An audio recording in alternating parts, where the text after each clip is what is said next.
નમસ્કાર, ખૂબ સ્વાગત છે આપનું વીટીવી ન્યૂઝમાં। હું છું આપની સાથે રાધા। મહામંથનમાં આજે બે મહત્વના મુદ્દા પર ચર્ચા કરવી છે, જેમાં વાત દીકરી સાથે, સુરતની દીકરી સાથે જે છેડતી થઈ છે અને જનાક્રોશ જે રીતે જોવા મળ્યો છે, એટલે એક સવાલની સાથે મુદ્દા પર વાત કરવી છે કે શું હવે ન્યાયની નવી પરિભાષા સામે આવી છે, એના વિશે વાત કરીશું। પરંતુ એની પહેલા અન્ય એક મહત્વના મુદ્દા પર વાત કરવી છે અને એ છે લોકશાહીનો મહાપર્વ। જી હા, આવતીકાલે મતદાન અને આ મહાપર્વને લઈને શું તૈયારીઓ અને શું ઉત્સાહની સાથે આપણે સૌ કોઈએ મતદાન કરવું, કેટલી આવશ્યકતા છે, એના વિશે વિસ્તારથી વાત કરીશું। લોકશાહીનો પર્વ એ સ્થાનિક સ્વરાજ્યની ચૂંટણી, મહાનગરપાલિકા, નગરપાલિકા, જિલ્લા પંચાયત અને તાલુકા પંચાયત માટે ચૂંટણીના મંડાણ થયા। તમામ પાર્ટીઓએ જ્યારથી એ રણશીંગું ફૂંકાયું ત્યારથી લોકોનું દિલ જીતવા માટે એડી ચોટીનું જોર લગાવ્યું અને હવે સમય આવ્યો છે મતદારોનો। મતદારો માટે આ એક ગોલ્ડન પીરિયડ કહી શકાય, એક એવો સમય જ્યારે નિર્ણયની ચાવી એ તમારા હાથમાં છે। લોકશાહીનું સાચું સૌંદર્ય એમાં છે જ્યાં સામાન્ય નાગરિક પોતાના મતથી એક અસામાન્ય પરિવર્તન લાવી શકે। એટલે આ માત્ર ચૂંટણી નથી, આ આપણા વિસ્તારનો વિકાસ, સુવિધા અને ભવિષ્ય માટેનો એક સંકલ્પનો દિવસ છે। તો આપણે સૌ કોઈએ આપણી જવાબદારી, આપણી ફરજ છે, આ વાત, આ દિવસ છે, સૌ કોઈએ સાથે જઈ અને મતદાન કરવું ખૂબ વધારે આવશ્યક છે।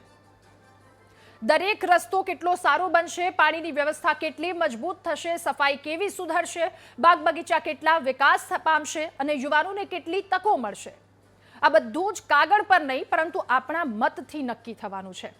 આવનારા 5 વર્ષોમાં આપણા શહેરની ગતિ શું હશે એની રૂપરેખા આપણે સૌ કોઈએ કાલે તૈયાર કરવાની છે અને એટલે જ મતદાન એ માત્ર અધિકાર નથી પરંતુ આપણી જવાબદારી પણ છે। આ જવાબદારી આપણે આવતીકાલે ચૂકીએ નહીં। અગાઉ થયેલા મતદાન પર જો એકવાર નજર કરીએ તો અમદાવાદમાં વર્ષ 2015માં 46.51% આસપાસ મતદાન થયું હતું, ત્યારબાદ ફરી એક વખત ચૂંટણી વર્ષ 2021 જ્યારે 37 એ 40% સુધીનો આખો રેશિયો રહ્યો હતો। અમદાવાદની વાત, ત્યારબાદ સુરતની વાત કરીએ તો વર્ષ 2015માં 39થી 45 આસપાસનું એ મતદાન અને વર્ષ 2021માં સુરતમાં 42.72% જેટલું મતદાન થયું હતું। એટલે જો આ આંકડા પર આપણે નજર કરીએ તો 50%ની આસપાસ પણ મતદાન નથી કરતા અથવા તો એનાથી પણ આ મતદાનનો આંકડો ઓછો છે। તો આટલો બધો ઉત્સાહ કેમ ઓછો છે? આ વખતે આપણે સૌ આપણી ભાગીદારી વધારીએ। કાલે જ્યારે મતદાન કેન્દ્ર પર જઈએ ત્યારે એ વિચારની સાથે જઈએ કે આ એક બટન દબાવવાનો માત્ર પ્રશ્ન નથી, આપણા વિસ્તારના ભવિષ્યનો પ્રશ્ન છે। આપણા બાળકોને વધુ સારી શાળાઓ મળે, ટ્રાફિકની તમામ સમસ્યાઓ ઘટે, સ્વચ્છતા સુધરે, આરોગ્ય સુવિધાઓ મજબૂત બને, આ દરેક આશા પાછળ એક મતની શક્તિ છે। આ પર્વ આવ્યો છે તો પર્વને એક ઉત્સવની જેમ આપણે સૌ કોઈ ઉજવીએ, પરિવારની સાથે જઈએ, પડોશીઓને પ્રેરિત કરીએ અને યુવાનોને જોડી વડીલોની મદદ પણ કરીએ, કારણ કે દરેક વર્ગ મતદાનમાં ભાગ લે છે ત્યારે જ લોકશાહી વધુ મજબૂત, વધુ સમૃદ્ધ બને છે। મતદાન કેન્દ્ર સુધી પહોંચવું એ માત્ર એક ફરજ નથી, એ આપણા શહેર પ્રત્યેનું એક ગૌરવ પણ છે, કારણ કે તમારો એક મત તમારા શહેરની આવતીકાલ છે। તમારા શહેરના રસ્તા, પાણી, ટ્રાફિક, સાફ સફાઈ, ટેક્સ, આ બધી જ વસ્તુ નક્કી કરે છે સ્થાનિક સ્વરાજ્યની આ ચૂંટણી અને આ બધું નક્કી કરે છે તમારો એક મત। આજે મહામંથનમાં આ જ મુદ્દા પર ચર્ચા કરીશું, જવાબદારી પર, શહેરની ભાગીદારી પર અને લોકશાહીનો આ અવસર, મતદાનનો મહાઉત્સવ પર।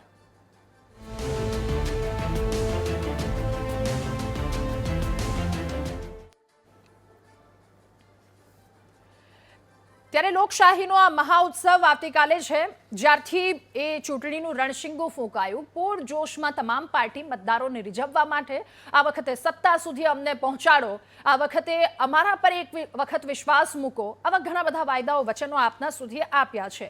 અલગ અલગ વોર્ડની પરિસ્થિતિ, વીટીવી ન્યૂઝનો એ વિશેષ કાર્યક્રમ મારી વાત તો સાંભળો, એમાં અમે જનતાની વાત પણ સાંભળી, જનતાના શું સવાલો છે, શું સમસ્યાઓ છે અને આ બધી સમસ્યાઓથી કેટલા સમયથી તમામ લોકો પીડાય છે।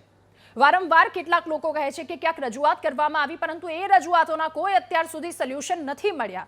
હવે એ સોલ્યુશન માટે તમારો એક મત ખૂબ જરૂરી છે, કારણ કે આપણે ક્યાંક ને ક્યાંક એવું કહેતા હોઈએ છીએ કે મારો એક મત શું ફરક પડવાનો છે. બીજી તરફ ગરમીનો માહોલ 40 થી લઈ હવે આ તાપમાન 42-43 આસપાસ પહોંચ્યું છે. હજુ પણ આગામી 1 થી 2 દિવસમાં આ પ્રકારની પરિસ્થિતિ રહેવાની છે. એટલે ક્યાંક લોકો એવું પણ કહેશે કે મારા એક મતથી શું ફરક પડવાનો છે. પરંતુ એક મતથી શું ફરક પડશે એના પર જ આજના મહામંથનમાં ચર્ચા કરવી છે કે તમારો એક મત કેટલો કિંમતી છે, એ તમારા વિસ્તાર માટે, એ તમારા શહેર માટે અને આ દેશ માટે. મહામંથનમાં આ જ મુદ્દા પર આજે આપણે ચર્ચા કરવી છે. ગેસ્ટ પેનલમાં આજે આપણી સાથે સામાજિક કાર્યકર ઋત્વી પટેલ જોડાયા છે, એક્ટર છે અને સમાજસેવક છે. નીતિનભાઈ જાની આપણી સાથે જોડાયા છે, અભિનેત્રી અવની મોદી આપણી સાથે જોડાયા છે, અભિનેતા હર્ષલ માકડ આપણી સાથે જોડાયા છે અને ઇન્ફ્લુએન્સર આરજે મીત પણ આપણી સાથે જોડાયા છે. આપ સૌનું ખૂબ સ્વાગત છે મહામંથનમાં. શરૂઆત ઋત્વીજી આપનાથી કરીએ. જે રીતે લોકશાહીનો એક આ મહાઅવસર છે, લોકો સુધી આજે આપણા સૌ કોઈની ફરજ છે કે આવનારું સવાર જ્યારે થાય ત્યાં સુધી લોકો સુધી એક જાગૃતતા પહોંચાડવી છે, એક મેસેજ પહોંચાડવો છે. કારણ કે યંગસ્ટર્સ, એ યુવાનો, અમુક લોકોમાં એવી એક માનસિકતા હોય છે, અથવા તો લોકો એવો માનતા હોય છે કે એક વોટ શું ફરક પડવાનો છે, આ તો રજાનો દિવસ છે તો માણી લઈએ. જી રાધાબેન, તો સૌથી પહેલાં તો આપને અભિનંદન કે આ ચૂંટણીના આગલા દિવસે આ પ્રાઇમ ટાઈમનો સમય આપણે ફક્ત ને માત્ર એ ઉદ્દેશ્યથી ફાળવ્યો કે લોકોને વધારે ઉત્સાહિત કરી શકાય, વધારે જાગૃત કરી શકાય કે આવતીકાલે વધુમાં વધુ મતદાન થાય. એક મીડિયા હાઉસ તરીકે, એક ચેનલ તરીકે આ તમે તમારી બહુ મોટી ફરજ નિભાવી છે. હવે જ્યારે આપણે આ લોકશાહીનું મહાપર્વ કહીએ કે કોઈ પણ સારા શબ્દોથી એને નવાજીએ, આપે તો આપની ફરજ નિભાવી, પણ ખાલી સારું બોલી લેવાથી જ લોકોને એમની ફરજ પૂરી નથી થઈ જતી. આપણે લોકશાહીની મહાપર્વ કહી દઈએ કે તહેવાર કહી દઈએ, મહોત્સવ કહી દઈએ, કંઈ પણ કહી દઈએ, પણ સૌથી મોટી જવાબદારી આવે છે એ લોકોની. આવતીકાલે જ્યારે સ્થાનિક સ્વરાજ્યની ચૂંટણી થવા જઈ રહી છે અને આપે જે બધી જ વાત કરવાની હતી ને રાધાબેન, તમે અગાઉ બધી જ વાત કરી દીધી, લોકોને બહુ સારી પેટે સમજાવી દીધું કે આટલું આટલું કરવું જરૂરી છે ને કેમ કરવું જરૂરી છે. પણ રાધાબેન, જે આંકડા આપે જ કહ્યા કે 50% સુધીનું પણ મતદાન નથી થતું, આ સૂચવે છે કે ક્યાંક ને ક્યાંક સામાન્ય નાગરિકનો, સામાન્ય જનતાનો આ સ્થાનિક સ્વરાજ્યની ચૂંટણીમાં રસ ઓછો છે કે બીજું કોઈ પણ કારણ હોઈ શકે. એટલે સૌથી પહેલાં તો મારે એ કહેવું છે કે આપણે જેને આ લોકલ બોડી ઇલેક્શન કે સ્થાનિક સ્વરાજ્યની ચૂંટણી કહીએ છીએ ને, આપણને એવું લાગે છે કે વિધાનસભાની ચૂંટણી હોય કે પછી લોકસભાની ચૂંટણી હોય ત્યારે આપણે વધારે ઉત્સાહ બતાવીએ છીએ. પણ સૌથી મહત્વની અને લોકશાહીની પાયાની ચૂંટણી છે એ છે આ સ્થાનિક સ્વરાજ્યની ચૂંટણી. એનું જે નામ જ આપ્યું છે સ્થાનિક સ્વરાજ્ય અને ચૂંટણી. સ્થાનિક એટલે લોકલ, સ્વરાજ્ય એટલે સેલ્ફ ગવર્નન્સ અને ચૂંટણી એટલે કે ઇલેક્શન. હવે આમાં જે સ્વરાજ્ય શબ્દ છે રાધાબેન, એ ખૂબ જ મહત્વનો છે. આપણા દેશની જ્યારે આઝાદી મળી, બહુ બધા સપનાઓ સાથે દેશની રચના કરવામાં આવી. ગાંધી બાપુએ પણ પોતાનું હિન્દ સ્વરાજ્ય નામનું એક સુંદર પુસ્તક લખ્યું છે અને ઘણા બધા નેતાઓની આ જ કલ્પના હતી કે સારામાં સારું રાજ્ય એ છે જે લોકલ બોડીઝથી અને જેને આપણે સ્થાનિક બોડીઝ કહીએ છીએ એનાથી જે ગવર્નન્સ થતું હોય ને, એ જ સારામાં સારું શાસન છે. કારણ કે એની પાછળના બહુ જ બધા કારણો છે. આ જે લોકો આપણા પ્રતિનિધિ તરીકે આ ચૂંટણીમાં ચૂંટાય છે એ આપણી સૌથી નજીકના પ્રતિનિધિ હોય છે રાધાબેન. કદાચ આપણા વિસ્તારના MLA કે MP ને આપણે જોયા પણ નહીં હોય, પણ આજે સ્થાનિક સ્વરાજ્યની ચૂંટણીમાં જે ઉમેદવાર લડશે અને જીતશે ને, એ કદાચ આપણા આગળની ગલીમાં કે આપણા વિસ્તારમાં જ રહેતો હશે. એટલે સૌથી પહેલાં તો એ સૌથી નજીકનો અવેલેબલ તમારો નેતા એ આ વ્યક્તિ રહેવાનું છે. બીજું કે લોકલ છે, તમારા મત વિસ્તારના નજીકના વિસ્તારમાંથી આવે છે, એટલે સ્વાભાવિકપણે એની જવાબદારી પણ વધી જવાની છે. ગમે ત્યારે તમે નાનામાં નાના પ્રશ્ન માટે પણ થઈને એમને ગમે ત્યારે તમે એમનો સંપર્ક કરી શકો છો, એમની સુધી પહોંચી શકો છો અને એ વ્યક્તિએ જવાબદાર રહેવું પડશે. તો એક આ સૌથી મહત્વની વસ્તુ છે. અને બીજું રાધાબેન, સ્થાનિક સ્વરાજ્યની ચૂંટણીનો એક બીજો બહુ મહત્વનો ઉદ્દેશ્ય છે, એ છે સત્તાનું, કે જેને આપણે પાવર કહીએ છીએ, એનું વિકેન્દ્રીકરણ. એક જ જગ્યાએ બહુ સત્તા ના આવી જાય. એક જ કોઈ પણ મોટો નેતા હોય, એ MLA હોય, MP હોય કે પછી કોઈ પક્ષના બહુ કદાવર નેતા હોય, એક જગ્યાએ બહુ પાવર ભેગો થઈ જાય તો એ હંમેશા નુકસાનકારક હોય છે. તો આ ચૂંટણીનું એક બહુ મોટું મહત્વ છે કે આ પાવરને ડિસેન્ટ્રલાઇઝ કરે, નાની નાની જગ્યાએ નાના નાના એકમોમાં એ પાવર આપે, જેથી કરીને એનું ગવર્નન્સ વ્યવસ્થિત રીતે થઈ શકે. પણ આ બધી જ વસ્તુઓને આપણે બધાએ એક મતદાર તરીકે બહુ સ્પષ્ટપણે સમજી લેવાની જરૂર છે કે સૌથી મહત્વની આ ત્રણેય જે ચૂંટણીમાં આપણે મતદાન કરીએ છીએ એમાં સૌથી મહત્વની ચૂંટણી છે એ આ સ્થાનિક સ્વરાજ્યની ચૂંટણી. રાધાબેન, ઓકે, નીતિનભાઈ, આપની પાસેથી હવે જાણવું સમજવું છે, સતત લોકોની વચ્ચે આપ રહો છો. હવે એક તરફ પોલિટિકલ પાર્ટીની જો વાત કરીએ તો આ વખતે બદલાતી એ જનરેશનની સાથે પોલિટિકલ પાર્ટીએ એવા પ્રયત્નો કર્યા છે કે સોશિયલ મીડિયા ઇન્ફ્લુએન્સર, ક્યાંક એક્ટ્રેસને આવી રીતે ટિકિટ આપી છે, ક્યાંક આરજેને મેદાને ઊભા રાખ્યા છે કે લોકો એની સાથે સીધા કનેક્ટ હોય અને મતદાન કરે. એટલે એમના તરફનો જે પ્રયત્ન છે ચલો એક તરફ છે, પરંતુ હવે વાત આવી છે જનતાની, આપણા સૌ કોઈની. લોકોની વચ્ચે આપ સતત રહો છો, સતત લોકોને એ પીડા, એ સમસ્યાઓ તમે સાંભળો છો. તમને શું લાગે છે, ગ્રાઉન્ડ રિયાલિટી શું છે? લોકોની સૌથી જે બધી સમસ્યાઓ છે એમાંથી સૌથી મુખ્ય સમસ્યાઓ આપને શું લાગી અત્યાર સુધીના, અને સાથે આ લોકશાહીનો અવસર શું કહેશો જનતાને? પહેલા તો જેટલી વિધાનસભાની ચૂંટણી મહત્વની છે, જેટલી લોકસભાની ચૂંટણી મહત્વની છે, એટલી જ મહત્વની ચૂંટણી એટલે સ્થાનિક સ્વરાજની ચૂંટણી કહેવાય છે. પણ આનું જેટલું મહત્વ છે એટલી અવેરનેસ નથી. યુવાનોને એવું લાગે છે, ખાસ કરીને વડીલોને તો લાગતું જ હશે કે ભાઈ આ ચૂંટણી મહત્વની છે, પણ જેટલા યુવાનો છે એમને એવું લાગે છે કે ભાઈ આ સ્થાનિક સ્વરાજની ચૂંટણી છે એટલે હશે, બહુ કઈ મહત્વ કે એટલું પ્રાધાન્ય દેવાની જરૂર નથી. પણ સ્થાનિક સ્વરાજની ચૂંટણી એટલી મહત્વની છે કે તમારા સ્થાનિક મુદ્દાઓ, તમારી જે રજૂઆતો છે, ઘણીવાર આપણે પાનના ગલ્લે બેસીને કે મિત્રો સાથે બેસીને ચર્ચા કરતા હોઈએ કે ભાઈ આપણા વિસ્તારની અંદર હોસ્પિટલ બરાબર નથી, આપણા વિસ્તારની અંદર સ્કૂલો બરાબર નથી, કે આપણા રોડ રસ્તા બરાબર નથી. તો એવા જે ગંભીર મુદ્દાઓ છે એની ચર્ચા કે એનું નિરાકરણ કોણ કરી શકે? તો સ્થાનિક સ્વરાજની ચૂંટણીમાં જેટલા પ્રતિનિધિ છે જે ચૂંટણીમાં ઇલેક્શનમાં ઉભા રહી છે એ સંકળાયેલા હોય છે. એટલે મહત્વની વાત એ છે કે સ્થાનિક સ્વરાજની ચૂંટણીને મહત્વ આપવું બહુ જરૂરી છે, ઇમ્પોર્ટન્સ આપવું બહુ જરૂરી છે, અને વોટ કરવા જવું બહુ જરૂરી છે. એનું કારણ છે, કારણ કે તમે વોટ કરવા જશો તો તમારા વિસ્તારથી કે તમારી ગલીમાંથી કે તમારી આજુબાજુમાં જે પણ પ્રતિનિધિ ચૂંટાઈને આવે છે તમારા મુદ્દા જાણશે. તમામ યુવાનોને કહું છું કે હવે થોડું ઇલેક્શનમાં રસ લ્યો, વોટિંગમાં રસ લ્યો. આપણે ખાલી બેસીને નેતાઓની વાતો કરીએ, પ્રજાની વાતો કરીએ, કે જે વ્યક્તિ ઉભો છે એની વાતો કરીએ, એની કરતા બેટર છે કે થોડું ઇલેક્શનમાં, રાજકારણમાં રસ લો. તમારા મનગમતા નેતા, પાર્ટી કોઈ પણ હોય, તમને તમારા વિસ્તારની અંદર જે પણ વ્યક્તિ સારું કરે છે એમને પ્રેમ આપો, એમને વોટ આપો. કારણ કે તમે વોટ કરવા જશો તો એ મુદ્દા, તમારા જે પણ તમારા વિસ્તારના પ્રશ્નો છે એ સોલ્વ થશે. રહી વાત કે ભાઈ આરજેને ટિકિટ આપી, ઇન્ફ્લુએન્સરોને ટિકિટ આપી, કે ભાઈ આ લોકોને ઇલેક્શન સાથે જોડવા બહુ જરૂરી છે. કારણ કે જેટલા પણ ઇન્ફ્લુએન્સર છે, જેટલા કલાકારો છે, જેટલા આરજે છે, જેટલા રોજિંદા જીવન સાથે સોશિયલ મીડિયામાં સંકળાયેલી વ્યક્તિ છે કે કોઈ પણ પર્સનાલિટી છે, એવા તમામ લોકોની હવે આ રાજકારણમાં આવવું કે ઝંપલાવું કે પછી સપોર્ટ કરવો બહુ જરૂરી છે. કારણ કે તમારા થકી લોકોની વાચા કે લોકોના પ્રશ્નો લોકો સુધી પહોંચશે. એટલે બહુ જરૂરી છે જેટલા પણ કલાકારો, ઇન્ફ્લુએન્સરો જોડાય છે, ને ખાસ તો અત્યારે મારું જોડાવાનું ખાસ કારણ છે કે જેટલા યુવાનો છે, જેટલા વડીલો છે, જેટલી મારી માતાઓ છે, જેટલી ખાસ મારી બહેનો, આમને કહું છું કે કાલે વોટિંગ છે તો તમામ લોકો વોટ કરવા જાઓ. કારણ કે તમારો એક વોટ તમારા વિસ્તારની કાયા પલટી શકે છે. ઓકે. આરજે મિત પણ આપણી સાથે જોડાયા છે. મિત, સતત યુવાનો સાથે, સતત લોકો સાથે આપ જોડાયેલા રહો છો એ શોમાં, અથવા તો જ્યારે તમે કોઈ પ્રોજેક્ટને લઈને ગ્રાઉન્ડ પર ઉતરો છો ત્યારે. પહેલી વાત તો આપની પાસેથી જાણવી સમજવી છે, પોલિટિક્સને લઈને અથવા તો આ ચૂંટણીઓ હોય છે, યંગસ્ટર્સની, યુવાનોની શું માનસિકતા હોય છે? ખાસ કરીને એવું કહેતા હોય છે કે આ દિવસ રજાનો દિવસ છે, આટલી ગરમીમાં બહાર નથી ઊભું રહેવું, લાઇનમાં નથી ઊભું રહેવું, કારણ કે બધી જ વસ્તુ ઇઝીલી અવેલેબલ હોય છે યુવાનોને. એ આખી જિંદગી 90 સેકન્ડની રીલ્સની જેમ ફટાફટ એક કાઢી નાખવી હોય છે. એક આપના તરફથી બેસ્ટ મેસેજ યુવાનોને, અને આ લોકશાહીમાં મતદાન કેટલું મહત્વનું છે, મિત? હું હંમેશા એવું માનું છું કે જો તમે નાગરિક તરીકે બધા અધિકારો માંગતા હો અને હકપૂર્વક નીકળો ને કે મારે આ જોઈએ છે, તે જોઈએ છે, તો તમારે હકપૂર્વક વોટ કરવા એ જવું જોઈએ.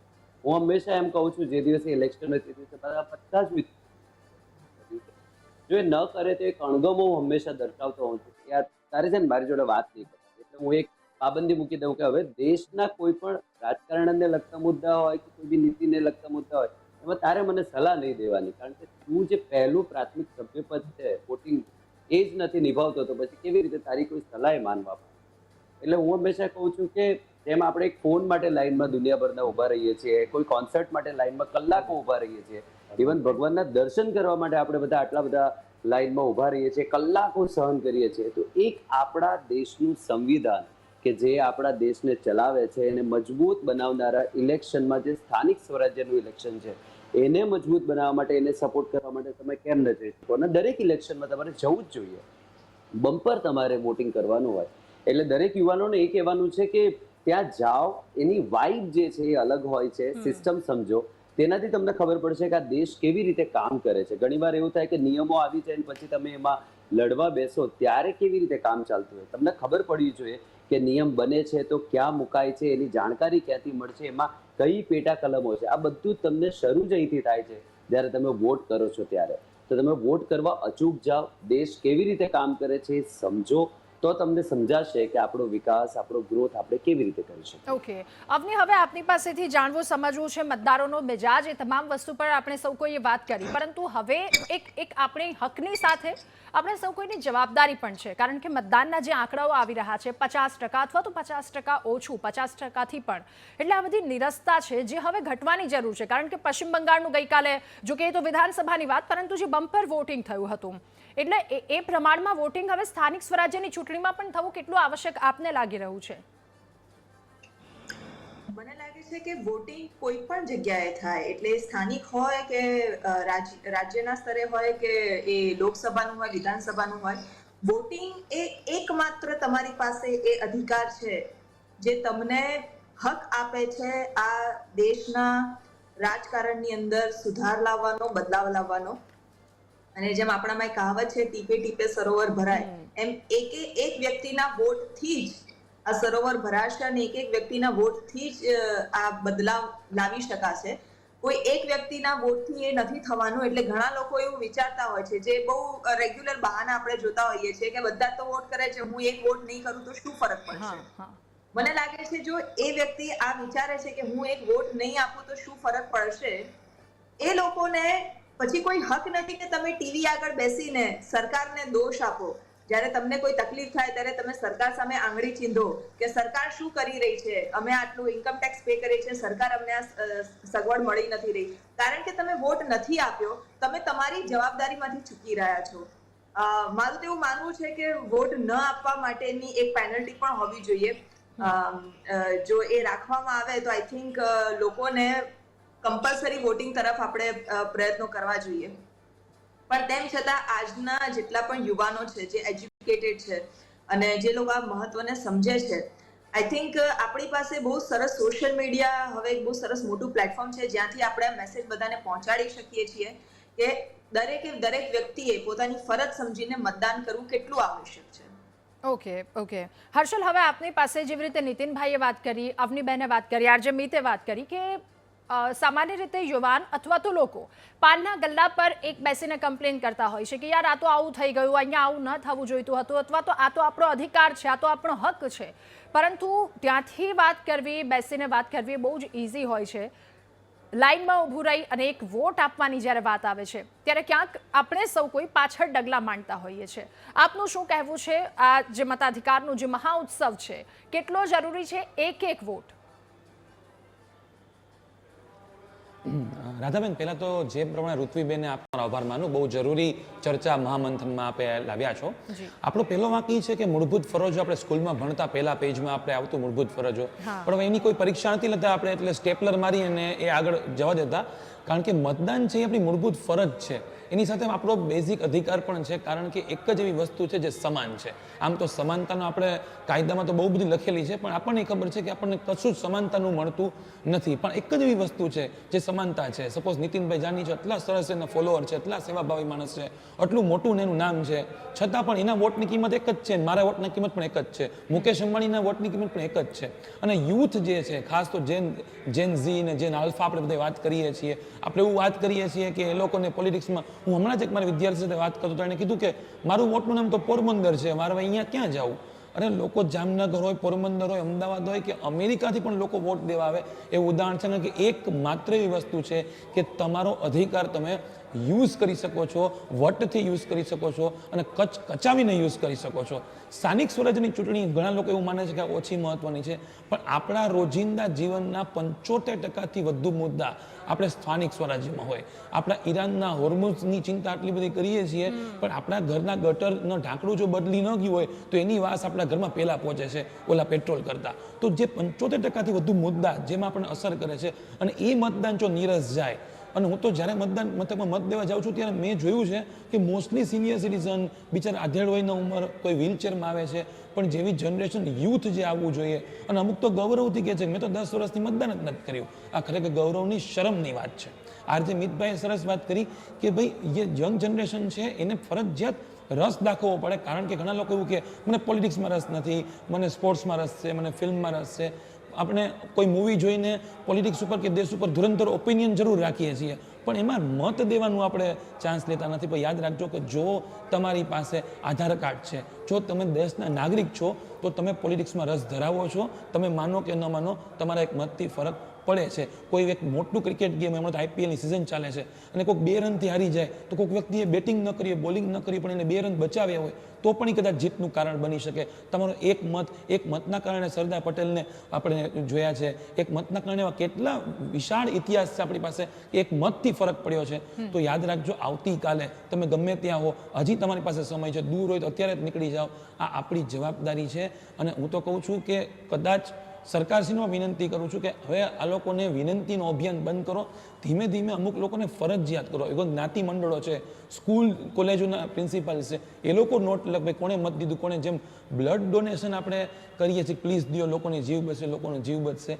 તો આમાં તો 5 વર્ષ સુધી કેટલા લોકોનું જીવન બદલશે, અને જીવન બદલશે તો જીવન બચશે. અને આપણે એક મોત, આપણે આંગળીની સાઈની એક લીટી કોકની જીવનની લીટી ચેન્જ કરી શકે છે. તો મત દેવો જ જોઈએ બેન. ઓકે, ઋત્વિબેન, ફરી એકવાર આપની પાસે એ વાતને લઈને કે જ્યારે પણ ઇલેક્શન પૂરા થાય છે, ખાસ કરીને સ્થાનિક સ્વરાજ્યની ચૂંટણી, એ 2015 અને 2021 આ બંનેના આંકડા આપણે કમ્પેર કર્યા.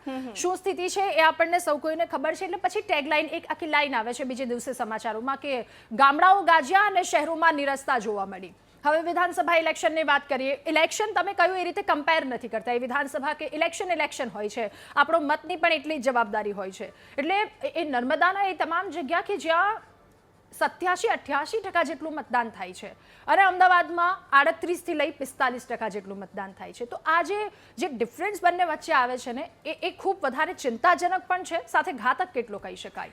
જી રાધાબેન, એટલે આ બધા જે આંકડાઓ આવે છે ને, એની પાછળ ઘણા બધા અંડરલાઇંગ રીઝન્સ જવાબદાર હોય છે. કોઈ વ્યક્તિ મતદાન કરવા ના જાય એ એનો અંગત નિર્ણય તો હોય છે જ, પણ સાથે સાથે આપણે અમુક એવી પેટર્ન્સ પણ એક સમાજ તરીકે કે પછી એક રાજ્ય તરીકે આપણે બનાવી દીધી છે કે એ પેટર્ન વધારે ને વધારે લોકો ફોલો કરતા જાય છે. આપણે આ બધા જ આંકડા જોઈએ એની પહેલાં સૌથી મહત્વનો એક આંકડો અહીંયા જોવા જેવો છે કે આપણા દેશમાં 65% મતદારો એ યુવાનો છે. 65% વસ્તી એ યુવાનોની છે.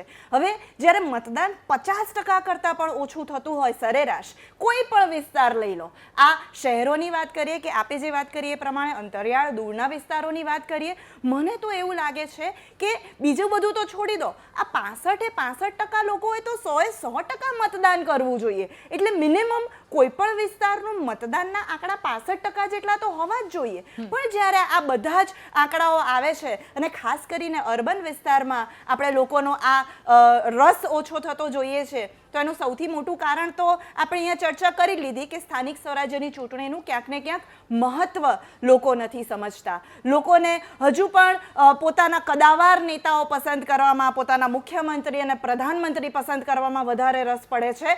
પણ બહુ સારી રીતે સમજી લેવાની જરૂર છે કે તમારી, જેમ હર્ષલભાઈએ કહ્યું ને, તમને સ્પર્શતા સૌથી નજીકના એ તમારા રસ્તા હોય, સ્ટ્રીટ લાઇટ હોય, સફાઈ હોય, તમારી આસપાસના બગીચા હોય, ગટર હોય, આ 75% જેટલા નિર્ણય તો છે ને આ લોકલ બોડીઝથી જ લેવાવાના છે. એના માટે પાર્લામેન્ટ કંઈ કામ નથી કરવાની કે એના માટે વિધાનસભા પણ કામ નથી કરવાની. તો એક તો આ મહત્વ નથી સમજાતું બેન. બીજું છે કે ક્યાંક ને ક્યાંક હવે યુવાનો સોશિયલ મીડિયા પર બહુ એક્ટિવ થઈ ગયા છે. બધી વસ્તુમાં એ ત્યાં મત આપશે, ત્યાં પોતાની કોઈ પણ વાત કરીને એક સંતોષ મેળવશે.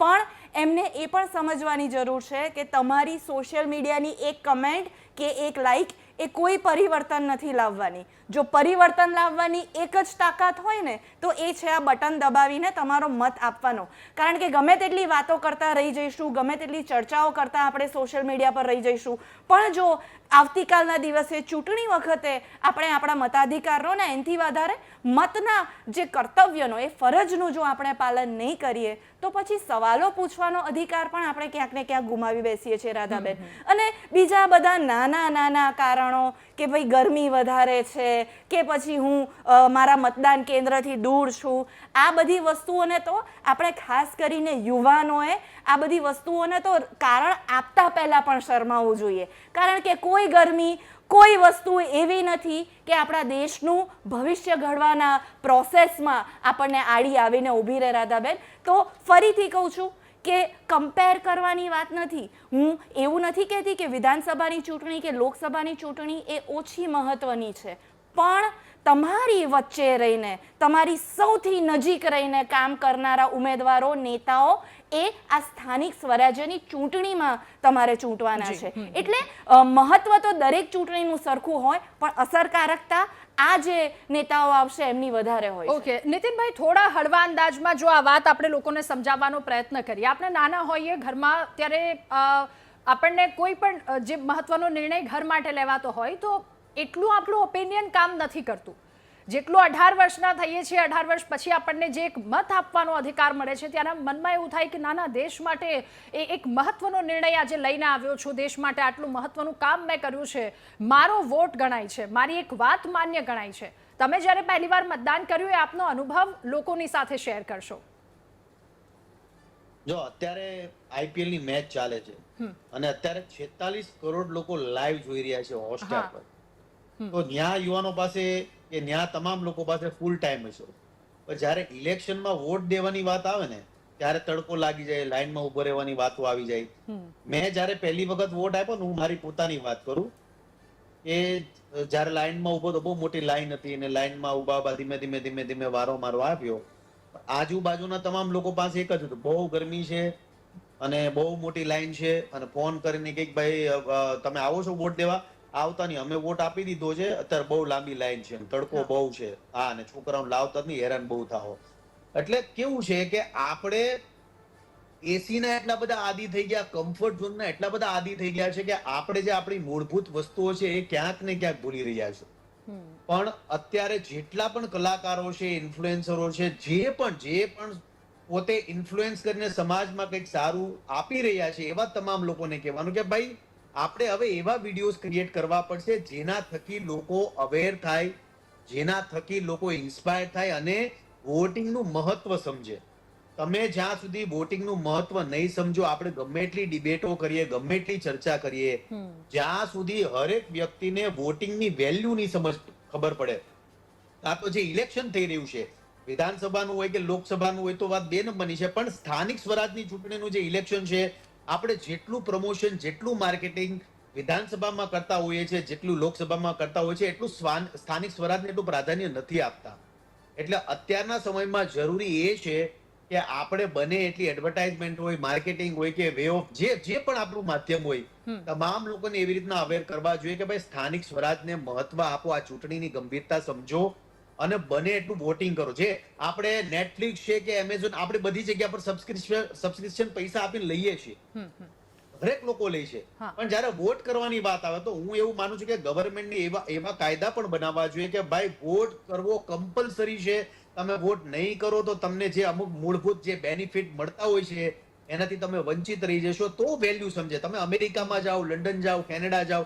ઇવન હું 2 દિવસ પહેલા કલકત્તામાં હતો. અત્યારે તમે જો કલકત્તાની અંદર, બંગાળની અંદર ચૂંટણી ચાલી રહી છે. હા, હા. ત્યાં હું રિક્ષાવાળાને પૂછું, ભાઈ તમે કોને વોટ આપવાના છો? તો કોઈ બોલતું નથી. હું ટેક્સી વાળાને પૂછું, ભાઈ તમે કોને વોટ આપવાના છો? તો ખબર છે કોને આપવાના છે, પણ કહેતા નથી. હા. એટલે ત્યાંના લોકો મહત્વ સમજે છે, પોતાના એક વોટની પણ વેલ્યુ સમજે છે. આપણે બિનદાસ જે આવે બોલી નાખીએ, હું તો આને વોટ આપીશ ને, હું આ કરીશ ને, હું તે કરીશ ને, ફલાણું કરીશ. અને જે દિવસે ચૂંટણી દેવાની કે જ્યારે વોટ કરવાની વાત આવે ને એટલે 12 વાગે ઉઠે અને પછી કે હવે આજે નહીં, હવે આવતા વર્ષે જોઈ લેશું કે 5 વર્ષે જોઈ લેશું. એટલે વેલ્યુ સમજતા શીખો. અને બને એટલું જેટલા પણ કલાકારો છે, ઇવન હું તમને પણ બહુ ધન્યવાદ આપીશ કે તમારી ચેનલે આજના દિવસે એક સરસ મજાનું એક માધ્યમ ગોઠવ્યું કે ભાઈ આપણા થકી ભલે 5 થી 10 લોકો પણ કન્વર્ટ થાય અને વોટિંગની વેલ્યુ સમજે અને કાલે વોટ કરવા જાય. ફરી પાછો તમામ લોકોને કહીશ કે ભાઈ વોટની વેલ્યુ સમજો. જે લોકો આ જોઈ રહ્યા છે કાલે નક્કી આમ જો તમને મારી માસીના હમશે, તમારે બધાને વોટ દેવા જવાનું છે.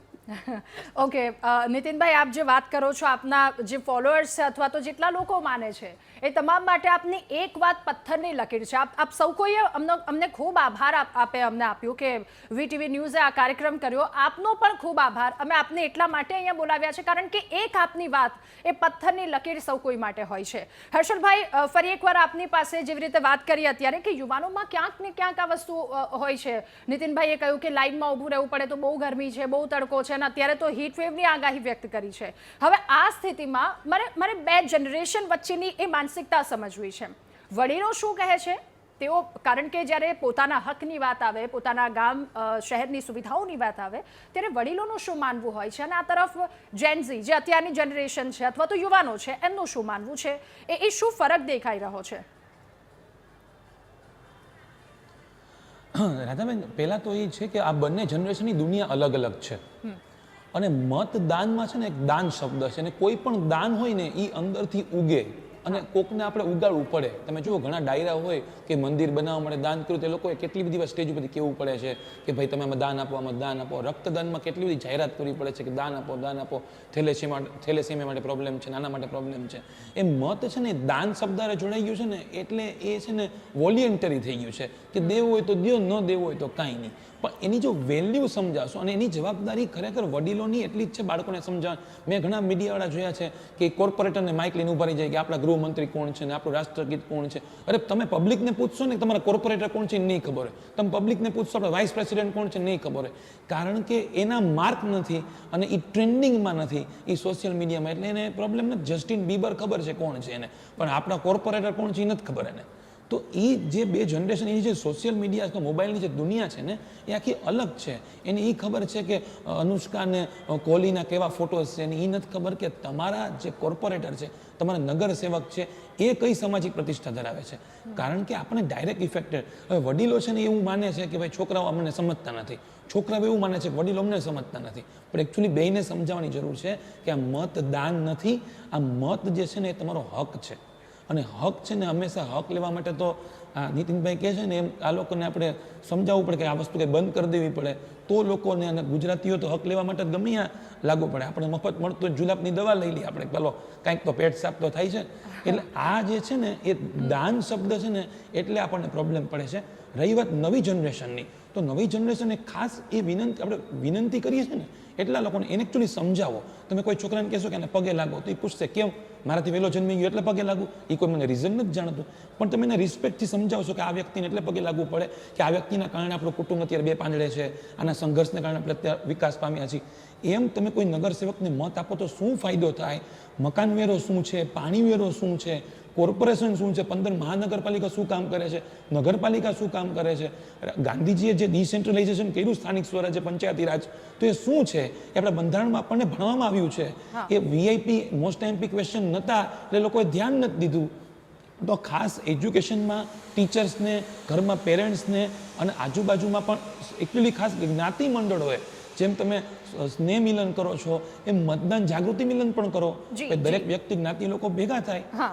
અને નીતિનભાઈ કીધું એમના માસીના હું મારા માસીને જોડી દઉં છું. 2 માસીઓને જીવન હવે ઓલા છે એટલે ખાસ મત દેવા જાજો. હર્ષલભાઈ તો બધાને પોતપોતાની માસીના સમ આપ્યા છે, તમારા બેની વાત નથી કરી, બધાને આપ્યા છે, તો જ તો બધા આગળ આવવાના છે ને.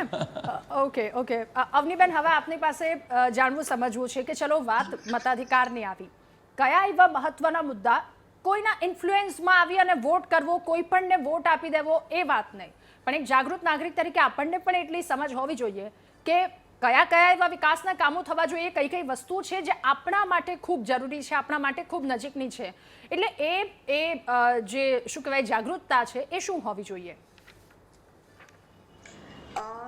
એવા તો ઘણા બધા મુદ્દા છે જે મને લાગે છે કે લોકોએ પોતાની ફરજ સમજીને એ જાગૃતતા પોતાની અંદર લાવવાની જરૂર છે. અને હમણાં જેમ સાહેબે કીધું કે એક સંમેલન જેવું રાખી શકાય જ્યાં બધા જ લોકો ભેગા થાય અને પોતાના બેઝિક પ્રોબ્લેમ જે છે કે જેનું અત્યારે ઇમિડિયેટલી સોલ્યુશન લાવવાની જરૂર છે એવા બધા જ મુદ્દાઓની ચર્ચા થાય.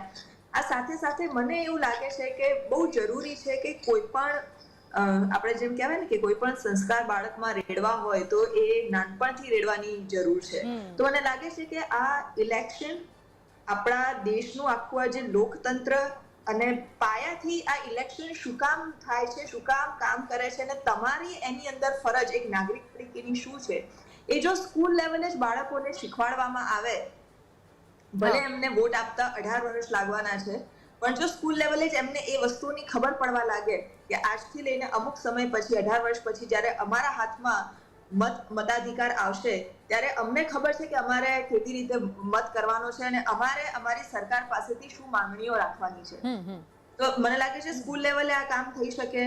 અને એ સિવાય એક લોકલ લેવલ ઉપર જાગૃતતાની બહુ જરૂરી છે કે માણસો પોતે જ પોતાની આસપાસના લોકોને ભેગા કરીને અને બધાની સામે પોતાની તકલીફો લઈને આવે અને તકલીફોનું સામે નિવારણ શું આવવું જોઈએ એ પણ સરકાર પાસેથી આપણે કેવી રીતે નિવારણ લાવવું જોઈએ એની એ લોકો ચર્ચા કરે. તો એનાથી બેઝિકલી ક્લેરિટી આવી જતી હોય છે કે જે એક્ઝિસ્ટિંગ સરકાર હતી અત્યાર સુધી એમણે શું કામ કર્યું, શું સારું કર્યું, શું ખરાબ કર્યું, અને આ જે કામ જે છે હવે એમાં નવા સુધારા વધારા લાવવા માટે તમારે કોની પસંદગી કરવી, કઈ પાર્ટીના કયા લોકોની પસંદગી કરવી. ઘણા લોકો એવું કહે છે કે સોશિયલ મીડિયા ઇન્ફ્લુએન્સરને ટિકિટ આપી દીધી છે, જુવાનિયાઓને એ ટિકિટ આપી દીધી છે, જેમને કોઈ અનુભવ નથી એ લોકોને ટિકિટ આપી દીધી છે. તો એ પણ જોવું બહુ જરૂરી છે કે આજના યુથ પાસે પોતાનો નવો પર્સપેક્ટિવ છે.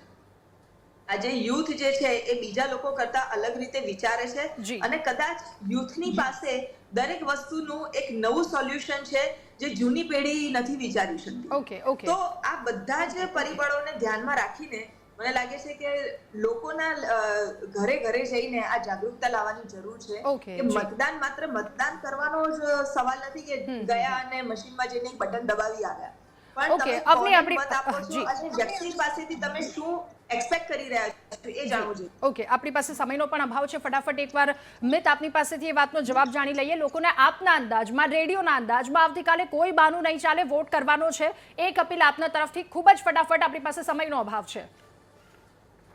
હું છું આરજે મિત અને આપ સૌને વિનંતી કરું છું કાલે બધા દાદા દાદી ધ્યાન આપજો. તમે જ્યારે વોટ કરવા જાઓ ને ત્યારે તમારા પૌત્ર કે દીકરા દીકરીને પકડીને લઈ જજો કે ચાલ મને મતદાન મત મૂકી જા. એ બાને એ પણ આવશે, એ પણ વોટ કરશે. અને જ્યારે પેરેન્ટ્સ તમે જાઓ છો તમારા નાના બાળક અચૂક તેડી જજો જેથી એને ખબર પડે, એને બતાવજો કે વોટ કેવી રીતે થાય ઋત્વિબેન જી, અને તમે એ રીતે ચોક્કસથી વોટ કરશો. ઓકે ઋત્વિબેન, હવે આપના તરફથી તમામ મતદારોને અપીલ. જી, તો સૌથી પહેલા તો મતદાન કરજો એ અપીલ તો ખરી જ, પણ કેવા ઉમેદવારને તમારો મત આપજો. સૌથી પહેલા તો એમનો ટ્રેક રેકોર્ડ ચેક કરો, તમારા નજીકના વિસ્તારના જ છે, તમે પૂછપરછ કરીને જાણી શકો છો કે આ વ્યક્તિ લોકોની વચ્ચે કેટલું અવેલેબલ છે, કેટલું કામ કરશે.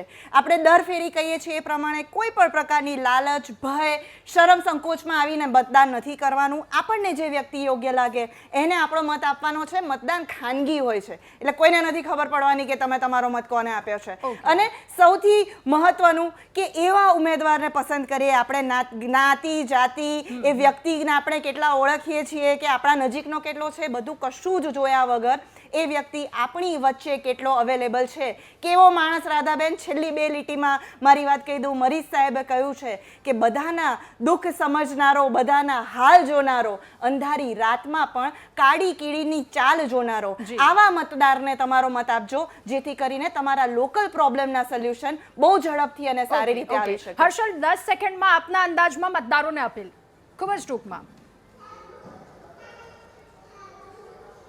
મત આપો. મત પાડતો જે ફોટો છે એ તમે આખા સોશિયલ મીડિયામાં કહો, લોકોને મત માટે જાગૃત કરો, અને આપણી ભાષામાં કહું તો મતદાર જે મતદાન કરે એને જ લાઈક કરો, એને જ શેર કરો અને એને કોમેન્ટમાં થેન્ક યુ. ઓકે નીતિનભાઈ, આપના તરફથી હવે એક અપીલ સૌ કોઈ દર્શક મિત્રોને, સૌ કોઈ આપના ફોલોઅર્સ, તમામ લોકોને, ગુજરાતવાસીઓને, મતદાન ખૂબ જરૂરથી અચૂકથી કરજો. આપના તરફથી અપીલ. એલા ગુજરાતની તમામ જનતાને કહેવાનું ને યુવાનોને ખાસ કહેવાનું કે કાલે ભલે ગમે એટલી ગરમી હોય પણ પહોંચી જાજો. એક વોટ લોકોની જિંદગી બદલી શકે છે, એટલે તમે તો હદ કરી છે, હદ. એટલે કાલે પહોંચી જાજો. જય માતાજી, જય શ્રી કૃષ્ણ. બિલકુલ, આપ સૌનો ખૂબ આભાર મહામંથનમાં અમારી સાથે જોડાવા બદલ, આ વાત દર્શક મિત્રો, ગુજરાતની જનતા સુધી પહોંચાડવા બદલ. તો વાત છે મતદાનની, લોકશાહીનો અવસર. આવતીકાલે આપ સૌ અચૂકપણે જઈ તમારા મતાધિકારનો ઉપયોગ કરજો, કારણ કે તમારો એક મત ખૂબ કિંમતી છે. મહામંથનમાં બીજા મહત્વના મુદ્દા પર ચર્ચા કરીશું. રોકાઈએ એક બ્રેક માટે.